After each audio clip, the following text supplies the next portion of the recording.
नमस्कार, मैं हूं आपके साथ कविता राणा। मंदिरों का देश भारत और भारत में विद्यमान तिरुपति बालाजी का दिव्य धाम प्राचीन काल से करोड़ों हिंदुओं की आस्था का सबसे बड़ा केंद्र बिंदु बना है।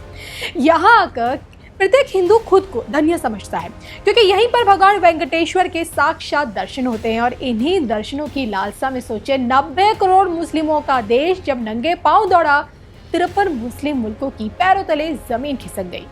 आज के रिपोर्ट में ये बताएंगे कि तिरुपति बालाजी के प्रति दुनिया के सबसे बड़े मुस्लिम मुल्क की आस्था और विश्वास की कहानी क्या कहती है। तिरुपति के आगे झुकी 90 करोड़ मुस्लिमों की ताकत, तिरुपति के आगे सदमे में दुनिया के 53 मुस्लिम देश, तिरुपति के आगे मुस्लिमों की दिखी भक्ति, देखिए सिर्फ धर्म ज्ञान पर।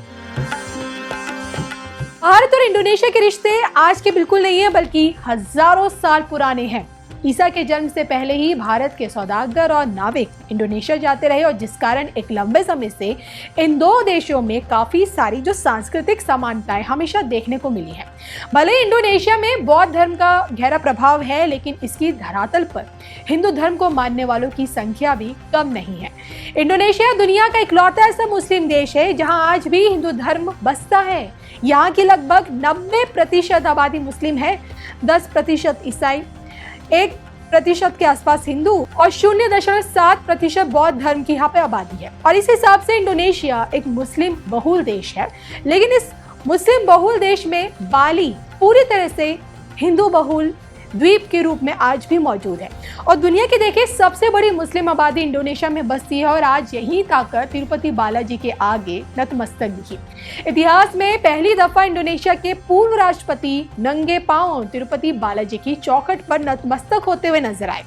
बीते दिन इंडोनेशिया के पूर्व राष्ट्रपति जोको विडोडो तिरुमाला पहुंचे। यहाँ उन्होंने नंगे पांव सोचे आकर प्रभु के दर्शन किए, पूजा अर्चना में हाथ जोड़े वो खड़े नजर आए, और अंततः टीटीडी द्वारा उन्हें रेशमी वस्त्र दिया गया, प्रसाद भेंट किया गया। और इसकी जानकारी बकायदा मंदिर प्रशासन ने दी। ये बताया कि इंडोनेशिया के 7वें राष्ट्रपति ने भगवान वेंकटेश्वर स्वामी के दर्शन किए हैं, और अधिकारियों द्वारा उनका स्वागत भी किया गया। तो तिरुपति बालाजी से जुड़ी जोको विडोडो की यही तस्वीरें इस वक्त सोशल मीडिया में वायरल हो रही है, जो ये दर्शाती हैं कि सनातन सर्वत्र है, सर्वदा है। नंगे पांव सोचिए एक मुस्लिम देश के पूर्व राष्ट्रपति का तिरुपति बालाजी के आगे नतमस्तक हो जाना, वो भी इस तरह से, अपने आप में सच में असाधारण है। बहरहाल भगवान वेंकटेश्वर को समर्पित तिरुपति बालाजी के इस धाम से हिंदू की आस्था इतनी गहराई से क्यों जुड़ी हुई है, इसके पीछे की कहानी को समझने के लिए आपका ये जानना बहुत ज़्यादा ज़रूरी है कि भगवान वेंकटेश्वर की इस दुनिया का रहस्य आज तक कोई नहीं सुलझा पाया। जितना रहस्यमय है उतना ही चमत्कारी है। भगवान वेंकटेश्वर की यहाँ अलौकिक प्रतिमा बसती है, इतनी चमत्कारी कि यहाँ आने वाले प्रत्येक शख्स को यही प्रतीत होता है कि पूरी की पूरी प्रतिमा जीवंत है। मतलब ये कि आंखों देखी भगवान वेंकटेश्वर के साक्षात दर्शन होते हैं। बाकायदा मंदिर का तापमान कम रखा जाता है, क्योंकि प्रतिमा पर पसीने की बूंदें साफ नजर आ जाती हैं। प्रतिमा पर चंदन का लेप लगाने की जो परंपरा है, उसमें मां लक्ष्मी के साक्षात दर्शन हो जाते हैं। मंदिर के गर्भगृह में मौजूद एक दीपक हमेशा प्रज्वलित रहता है, ना ही इसमें तेल डाला जाता है, ना ही घी, फिर भी सदैव प्रकाश में रहता है। ये चमत्कार नहीं तो और क्या। इतना चमत्कार और पवित्रता प्रभु तिरुपति बालाजी की चौखट से ऐसी है कि यहाँ से कभी कोई भक्त कभी खाली हाथ कभी नहीं लौटा है, और जिस कारण मंदिर की दान पेटी हमेशा करोड़ों रुपयों से भरी रहती है। लेकिन इतना ही नहीं, कलयुग के इस देवता के लिए यह भी कहा जाता है कि इनकी आंखों में इतना तेज और दिव्य ऊर्जा है जिसका सामना कर पाना हम आम जनमानस के सामर्थ्य में बिल्कुल नहीं है। कहते हैं कि भक्त के लिए अपने आराध्य की आंखों का तेज सहन कर पाना बहुत मुश्किल हो जाता है, क्योंकि उनकी आंखों में ब्रह्मांडीय ऊर्जा बसी हुई है, और जिसका एहसास यहाँ आने वाले प्रत्येक शख्स को हमेशा होता है, जिस कारण प्रभु की आंखों को उनके सफेद मुखौटे से ढका जाता है। हालांकि प्रत्येक गुरुवार जब यही मुखौटा बदला जाता तो क्षण भर के लिए ही सही भक्त भगवान तिरुपति बालाजी की आंखों के दर्शन कर पाते हैं। सबसे बड़ी खबर तो यही है कि इंडोनेशिया जैसा सबसे बड़ा मुस्लिम देश और उस मुस्लिम देश के पूर्व राष्ट्रपति का तिरुपति बालाजी के चौखट पर पहुंचना, और वो भी नंगे पांव। यह असाधारण खबर जो है आपके लिए, आपको कैसी लगी कमेंट करके बताइएगा जरूर।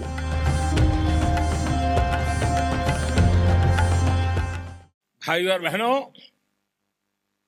भारत जहां दुनिया का सबसे बड़ा लोकतंत्र है, वहीं इंडोनेशिया में भी लोकतंत्र की जड़ें बहुत ही मजबूत है। यही कारण है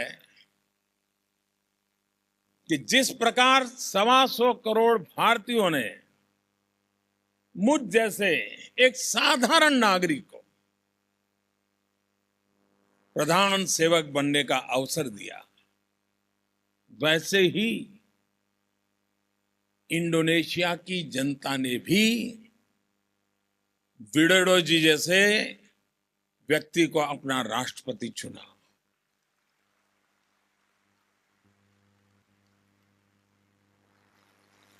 साथियों, भारत और इंडोनेशिया सामाजिक और सांस्कृतिक विविधता और सद्भाव के प्रतीक है। यहां अनेक भाषाएं, बोलियां हैं, सैकड़ों समुदाय रहते हैं।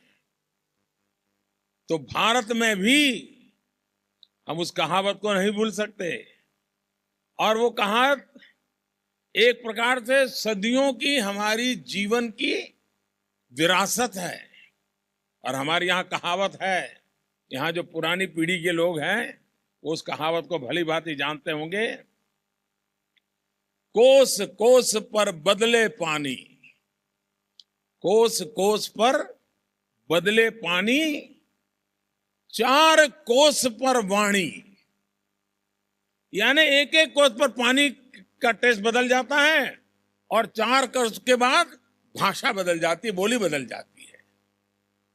मैंने कहीं पढ़ा है कि इंडोनेशिया के बोर्नियो द्वीप में 1700 साल पहले के अवशेष हैं जो भारत के साथ संबंधों के जीते जागते सबूत है।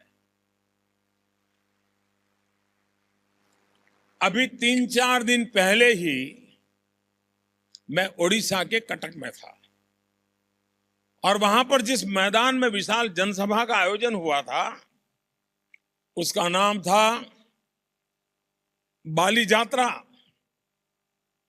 और बाली यात्रा का मतलब क्या है, आप भली बात जानते हैं। इंडोनेशिया के बाली की यात्रा सैकड़ों वर्ष पूर्व ओडिशा के महान नाविक कटक से निकलकर ही जावा, सुमात्रा और बोर्नियो तक आते थे।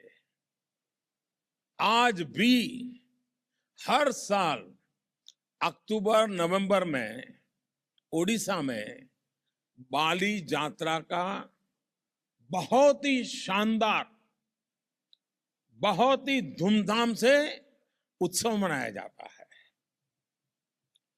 इंडोनेशिया का गुजरात के साथ भी बहुत पुराना नाता रहा है।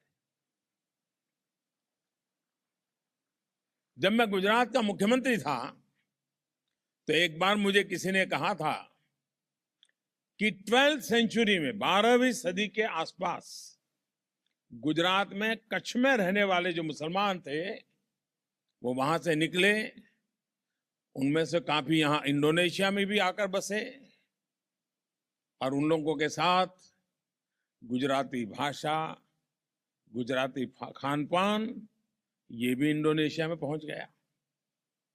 और मुझे बताया गया है कि बुबुर गुजरात,